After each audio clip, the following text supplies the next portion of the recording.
Let's start by telling you that the Economic and Financial Crimes Commission has arraigned 11 Chinese nationals on charges of cyber fraud, identity theft, and an alleged attempt to undermine Nigeria's constitutional structure. The defendants appeared before the Federal High Court in Lagos on Tuesday, where they pleaded not guilty to the charges. Now, this development comes just a day after the anti-graft agency arraigned 42 Chinese and Filipino nationals for similar offences before the same court. According to the EFCC, the foreign nationals were apprehended during a raid codenamed Eagle Flush Operation, conducted on the 19th of December 2024 in Lagos. Now, following their not guilty plea, Justice Chukwujeku Aneke ordered their remand at the Ikoyi Correctional Center in Lagos. And now the Senate has issued ultimatum to several top government agencies, warning that failure to appear before the Senate Public Accounts Committee over pending audit queries could result in arrest warrants and potential removal from office. And the chairman of the committee, Aliyu Wadada, issued the warning while expressing frustration over the continued defiance of key government agencies, including the Inspector General of Police, Kayode Egbetokun, Federal Inland Revenue Service Chairman Zach Adedeji, Nigerian National Petroleum Company Limited, Central Bank of Nigeria, Nigeria Customs Service, and the Nigerian Civil Aviation Authority.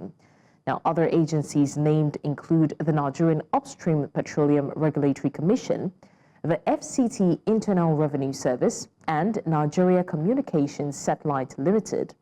Now, Wadada revealed that some of these agencies have repeatedly ignored invitations to address audit queries raised by the Auditor General for the Federation. Now, President Bola Tinubu has departed Abuja for Paris, France.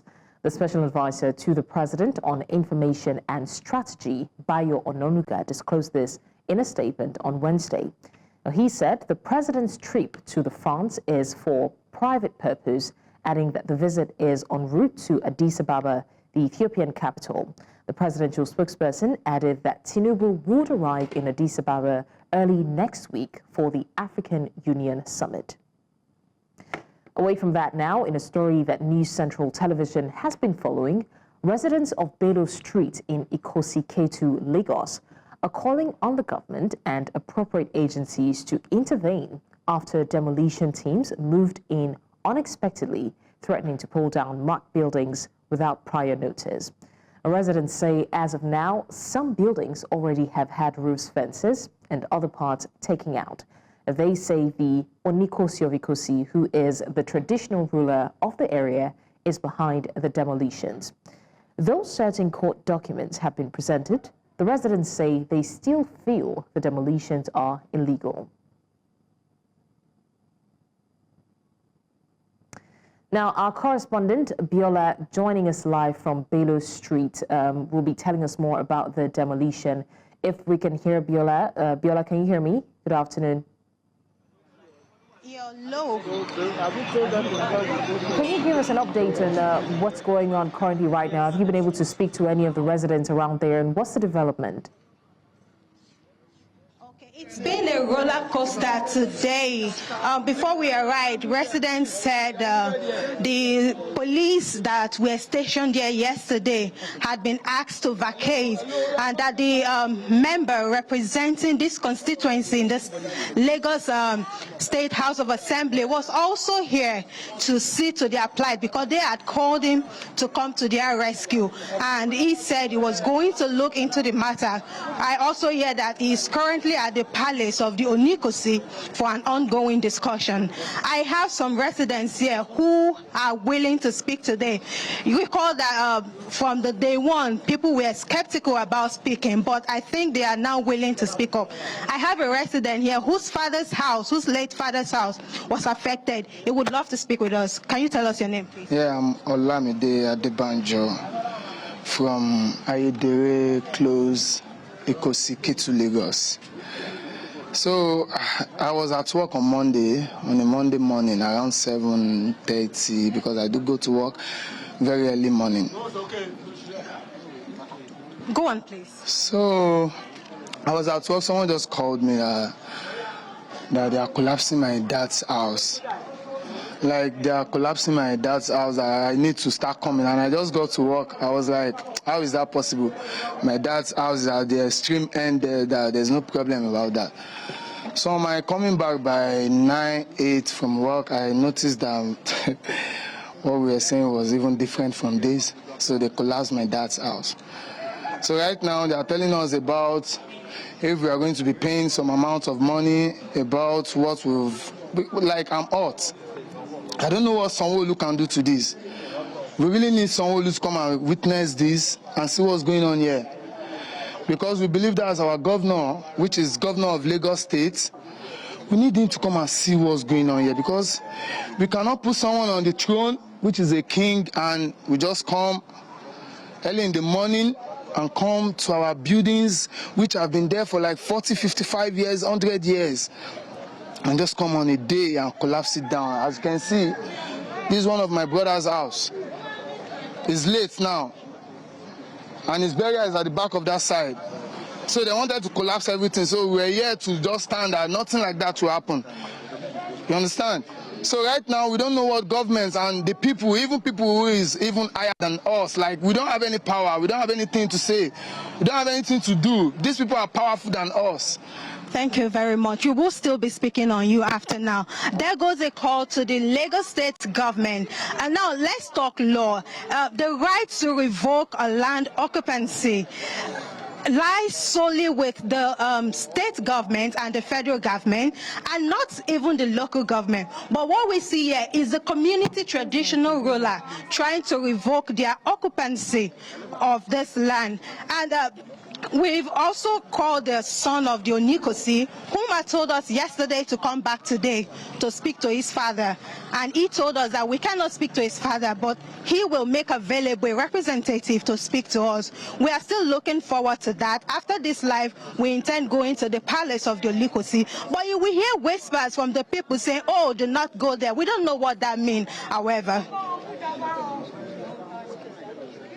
People are eventually speaking out, because I remember when Bernard first covered the demolition, a lot of people were reluctant to speak, but I'm happy that they're coming out to speak now, although we're still very concerned as to whether or not there was appropriate information before the demolitions took place. That's one thing, one major challenge that we're always having with building demolition. So I don't know if the citizens are adamant that they did not get any prior notice, despite the fact that we've had some documents being released. What is the stance as of this moment? Residents have said time without number that they were not given prior notice before the demolition began. They said they just woke up on Monday morning and they saw scavengers with sledgehammers at their doors, pulling down their fences. I still have another person whose house was affected, and she wants to speak with us. People are now willing to talk with us on this because it's been every man watching over his house today. Let's speak with her. Hey, Joe, lọ síbi tí mo lọ ọkọ mi ọmọ òkú ọ̀hún ló wà lọ́wọ́ mi so ọmọ òkú ọ̀hún ló wà lọ́wọ́ mi bí máa ṣe dé báyìí wọ́n ti wó gbogbo lé mi rí bí kọ̀kọ̀ dé tí wọ́n ọ̀dẹ̀ sọ anything fún wa gbogbo everywhere kódà ìta lèmi àtọmọ mi sùn ọmọ òkú ọ̀hún ọkọ mi wà níbi tó sí níbi bẹ̀ yẹn o ẹ jọ̀ọ́ ẹ ṣàánú wa o ẹ̀yin ìjọba. She says she is a nursing mother whose husband is late, and her house was affected yesterday, and since then she has been sleeping outside with her infant, and she's calling on the state government to come to our rescue. Also demolished, that's what they are saying. We can see around, everybody is now here watching over their houses. They really want the intervention of the state government on this. The speaker of, I beg your pardon, the lawmaker, you can hear what they're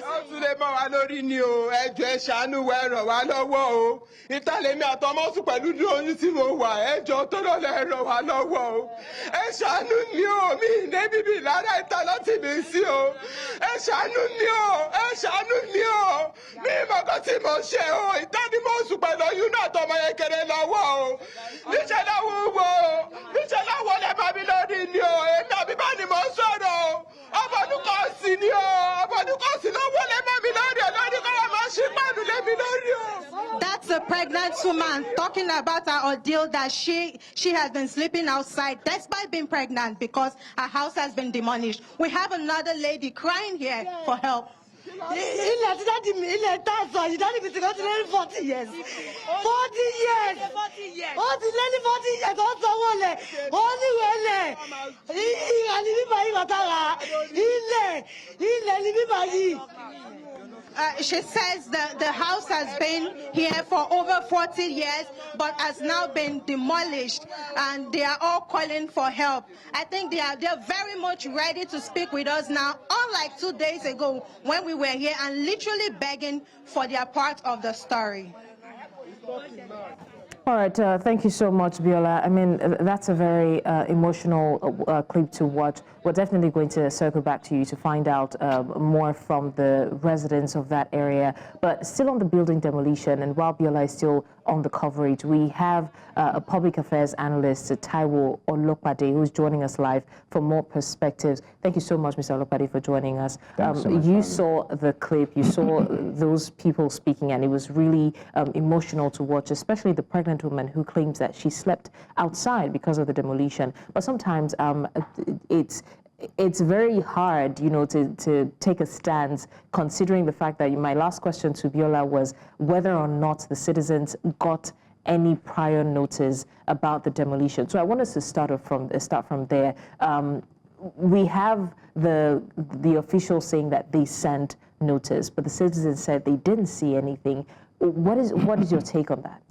I think for me, it's a very emotional and a very pathetic situation, just like you rightly mentioned. The bottom line is, if you go by what the Constitution says about land ownership, Section 43 of the 1999 Constitution as amended, vested the power to control or to also do all sort of administrative purposes on land on the states. I mean, when I mean state, I mean the 36 states of the Federation. Federal government doesn't really have land. They don't have the right to ownership of land, except in the FCT, which is the Federal Capital Territory.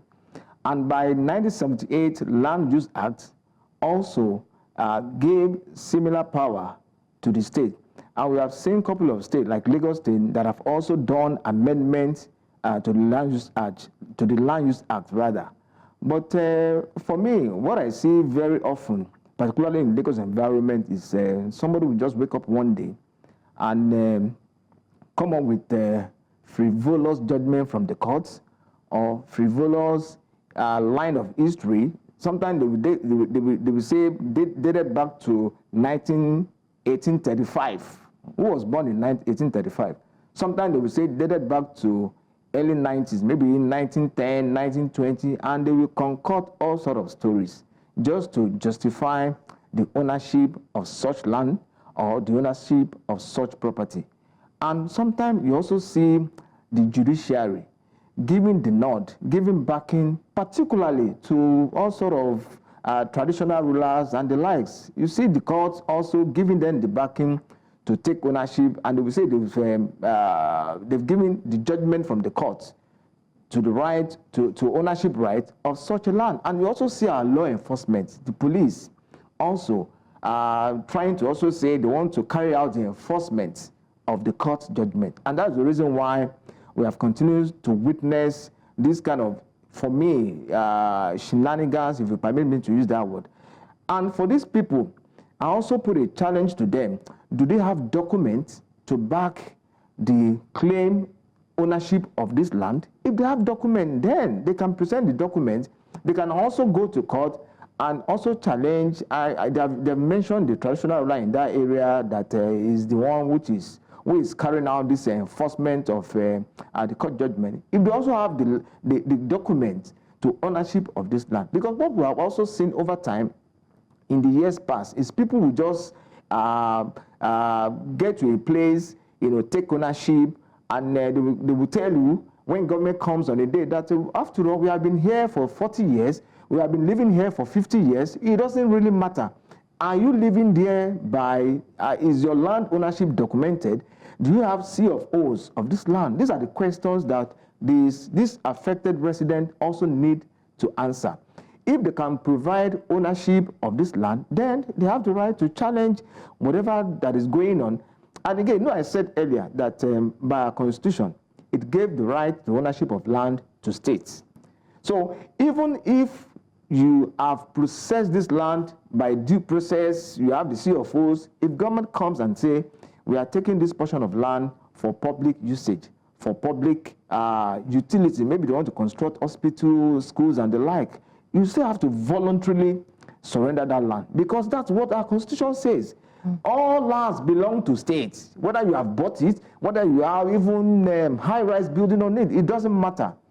But in that instance, what the law also says is you'll be giving compensation that will also be commensurate to the property that you willingly give back to the state. So, but in this regard, we still need to follow up this current demolition. And if they're also watching us, I'm asking these people, these residents of Ketu that have been affected by this demolition, to also come out and show evidence. Let them flash it. Let them show evidence of ownership of this land.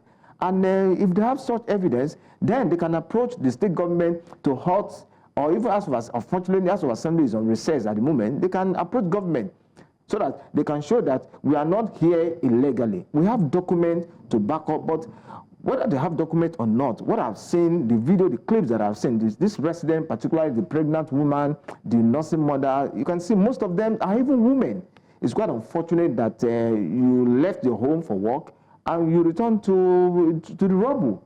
Your home has been demolished, your property and the like. So it's quite unfortunate. Another question that we also need to really find out is, were they also given eviction notice? Were they asked to leave maybe 2 weeks, 3 weeks, 4 weeks or thereabout for them to really salvage their belongings before this demolition commenced? They also need to answer that and show evidence that sincerely there was no quick notice to them, but what they just saw was the demolition team from wherever they are coming from, whether the KBC or maybe the state government. All right, Mr. Olopade, thank you so much for your thoughts.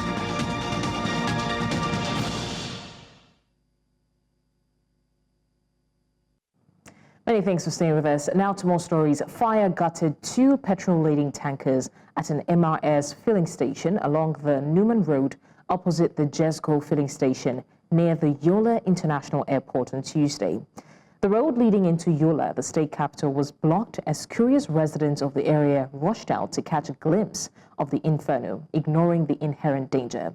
2 fuel tankers have been consumed by the fire as of press time, but men of the fire service have arrived at the scene.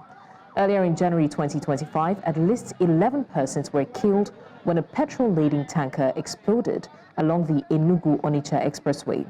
The tanker was said to have suffered brake failure, tumbled, and had its contents spilled, erupting in an explosion. Nigeria's Federal Executive Council has approved the payment of pension liabilities amounting to the sum of 758 billion naira to pensioners under the nation's defined pension benefit system, which precedes the current pension system. Now, the council approved the Debt Management Office to raise federal government bonds so as to effectively clear the liabilities and bring relief to those being owed. Amadine Uyi reports. It was another Federal Executive Council meeting, the second for the year 2025. In attendance were several cabinet ministers, as several memos were submitted and considered. There were about 67 memos considered by the Federal Executive Council today.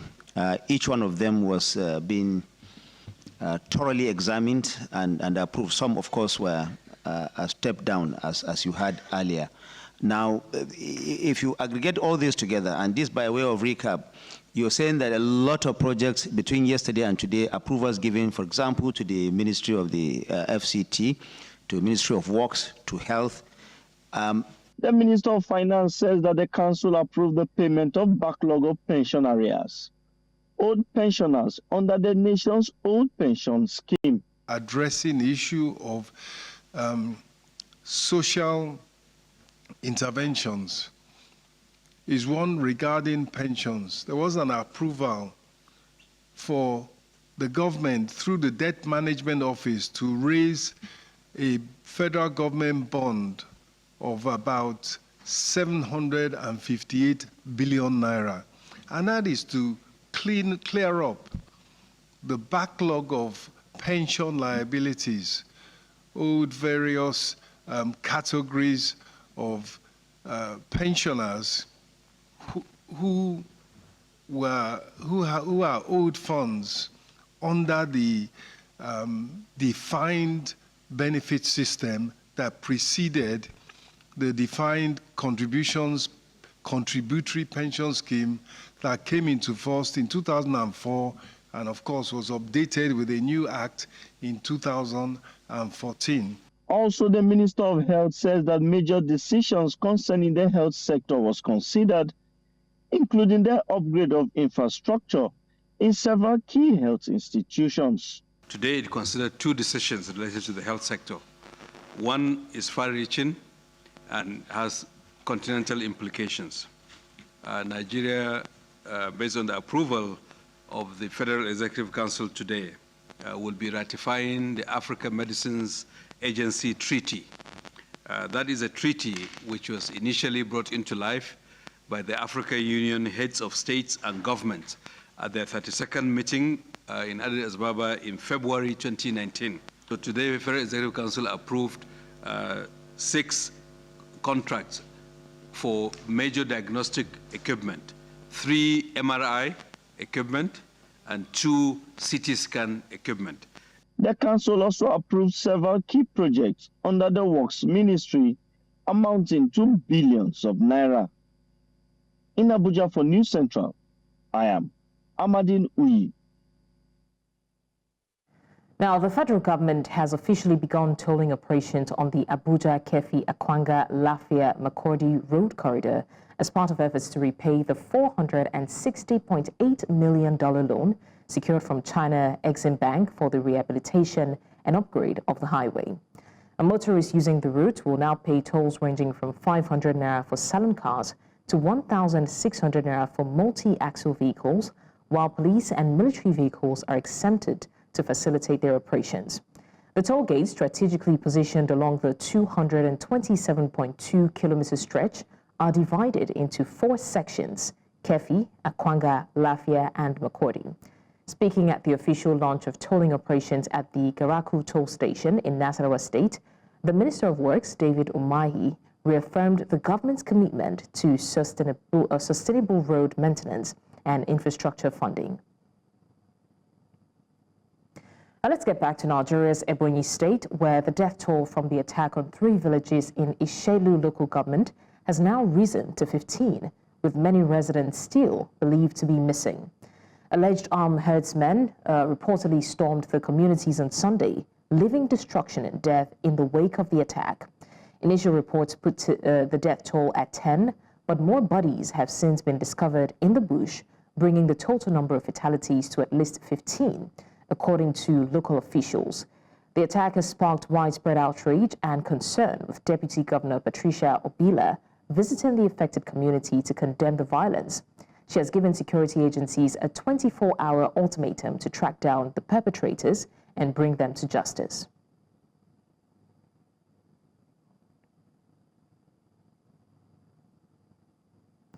Now, the Kano State government has honored about 35 indigenes of the state for their outstanding contributions across various fields of endeavors. The state governor, Abba Yusuf, commended them for their exceptional service, saying that the awards highlight the immense talent available in the state and the state's contribution to shaping national progress. News Central's Emmanuel Bagudu reports. The event the Kano State government described as prestigious brought together dignitaries from diverse sectors, including military officers, academics, public servants, engineers, and business leaders. Government and the good people of Kano State are proud of you and the exemplary record you have set in rendering selfless service to the development of the state and the entire nation in your respective capacities. Among the honorees were recently promoted generals, senior police and paramilitary officers, and federal permanent secretaries of Kano extraction whose leadership and dedication to nation building have significantly impacted national security and governance. What he did today is like a powerful motivation for all of us.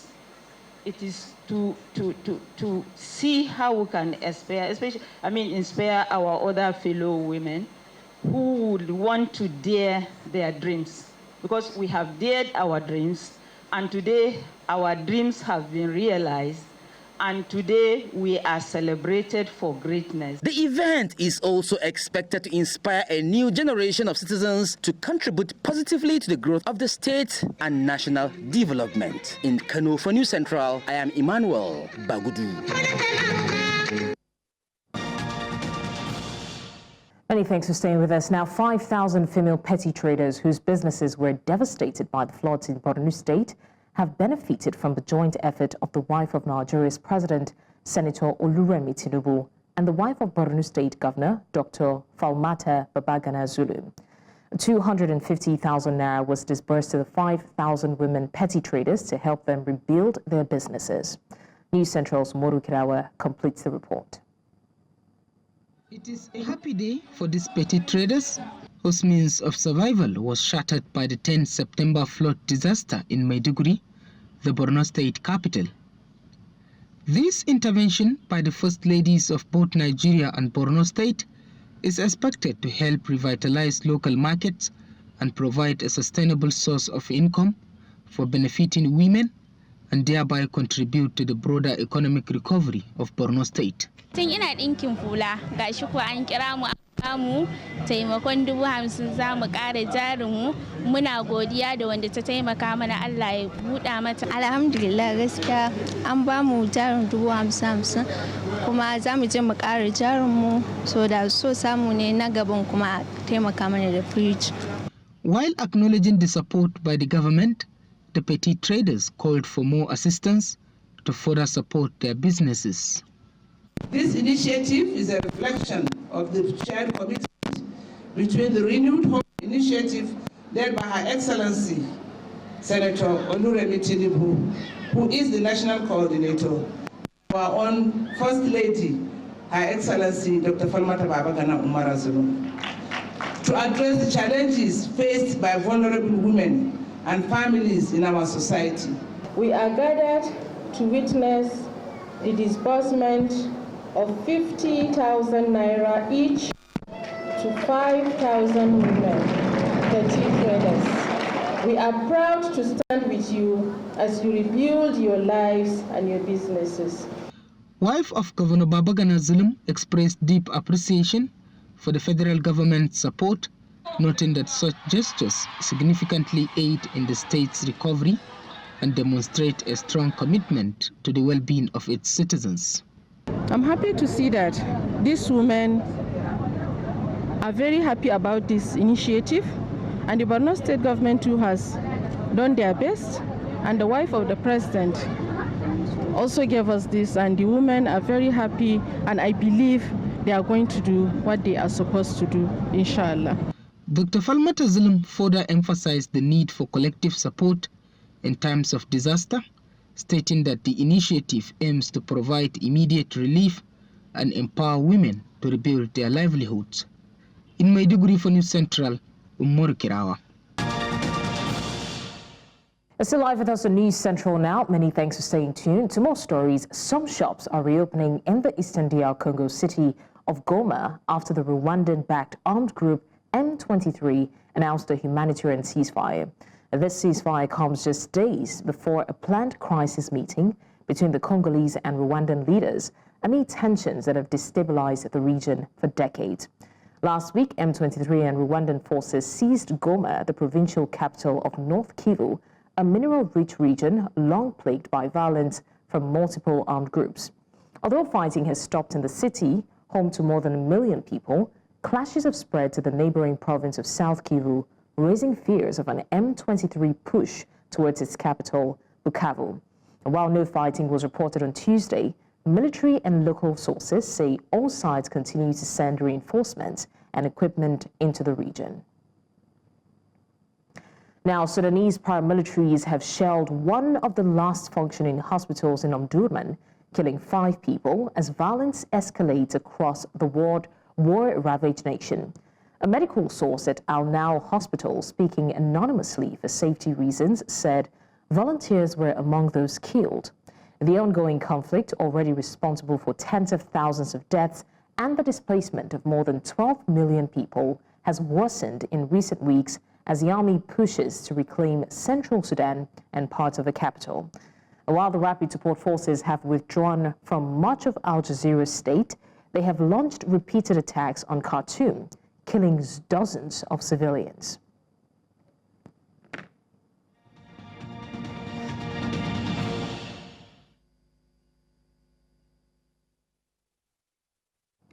Now to stories outside the African continent. President Donald Trump has proposed that the United States take long-term ownership of the Gaza Strip, suggesting it could bring stability to the Middle East and create thousands of jobs. During a White House press conference, Trump expressed confidence that U.S. control over Gaza and the relocation of Palestinians to other countries would have a positive impact on the region. He claimed that the idea was well received by those he had consulted, although it has sparked significant controversy and concern internationally. Among other critics who have raised concerns about the implications of such an action and questioned its feasibility, Turkey's Foreign Minister Hakan Fidan strongly condemned the proposal, labeling it unacceptable and inappropriate. The idea of U.S. ownership of Gaza remains a contentious issue both within political and international circles. I do see a long-term ownership position, and I see it bringing great stability to that part of the Middle East and maybe the entire Middle East. And everybody I've spoken to, this was not a decision made lightly. Everybody I've spoken to loves the idea of the United States owning that piece of land, developing and creating thousands of jobs with something that will be magnificent. I don't want to be cute. I don't want to be a wise guy, but the Riviera of the Middle East, this could be something that could be so bad. This could be so magnificent. Now, Sweden is in shock after its deadliest mass shooting to date, which claimed the lives of 10 people, as well as a suspected gunman in Örebro. This attack took place at campus Rybegska, an adult education center, on Tuesday. Police have confirmed 11 deaths, including the gunman, although reports suggest he may have taken his own life. 6 others were injured, with 5 undergoing surgery for gunshot wounds and in serious but stable condition. Now, the motive remains unclear, but police believe the shooter acted alone and had no known gang affiliations. Prime Minister Ulf Kristersson described the attack as the worst mass shooting in Swedish history. The attacker was not previously known to police, and authorities have ruled out further attacks. Sen handlar det också om en omfattande utredningsarbete. Vi tror fortfarande att vi har den primära gärningspersonen, även om vi inte utesluter fler med koppling. Han är för polisen inte känd av oss sedan tidigare och har ingen koppling till något gäng, utan vad vi tror är att det är en ensamagerande gärningsperson. I nuläget så tror vi oss inte att det är något terrormotiv bakom, men jag vill också poängtera att vi är ju väldigt tidigt inne i utredningen, så just nu så är det bara spekulationer. Now, the World Bank has increased its economic growth forecast for South Africa to 1.8% for 2025, up from 1.3% due to a recovery in the energy and logistics sector. However, it cautioned that this growth will not sufficiently address the country's high poverty and unemployment rates. The bank noted that a 1% GDP growth would only create 30,000 to 50,000 jobs, leaving poverty and unemployment rates above 60% and 30% respectively. Achieving the 5% to 6% growth needed to make a significant impact is challenging due to structural constraints and fiscal issues. Now, the finance minister will present the annual budget on February 19 to address these concerns. And now to sports stories. Delta Queens and Rivers Angels go head-to-head in a matchday 4 showdown. Rivers Angels coming strong 2 wins and a draw, while Delta Queens has struggled winning just one of their 3 games. Rivers Angels sit joint top of Group B with 7 points, while Delta Queens are 6th and desperate for a turnaround. Meanwhile, reigning champions Edo Queens are in Lagos to face Danas Ladies. Edo Queens, unbeaten so far, are looking to build on their 1-1 draw against Remo Stars Ladies. Now, after Lagos, they will head home for a clash with Nasarawa Amazons. Stellenbosch, Mamelodi Sundowns, Orlando Pirates and Stellenbosch will soon learn their quarterfinal opponents. The draw for the CAF Champions League and Confederation Cup takes place in Qatar on February 20. The Sundowns and Pirates in separate ports could face off in the Champions League last 8. Stellenbosch, meanwhile, will meet one of Zamalek, USM Alger or Simba in the Confederation Cup. The CAF has also shifted the quarterfinals to midweek in April, easing scheduling issues after World Cup qualifiers. Plus, a new rule now allows players to switch clubs within the same competition.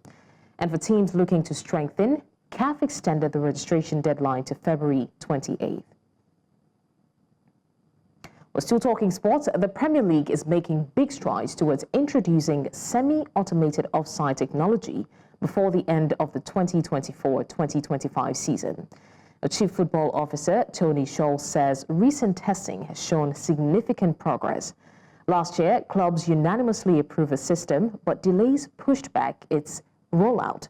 Now, Scholl believes it could be the most accurate option available. The technology is already in use in the League Cup and major tournaments, helping speed up offside decisions and reduce human error.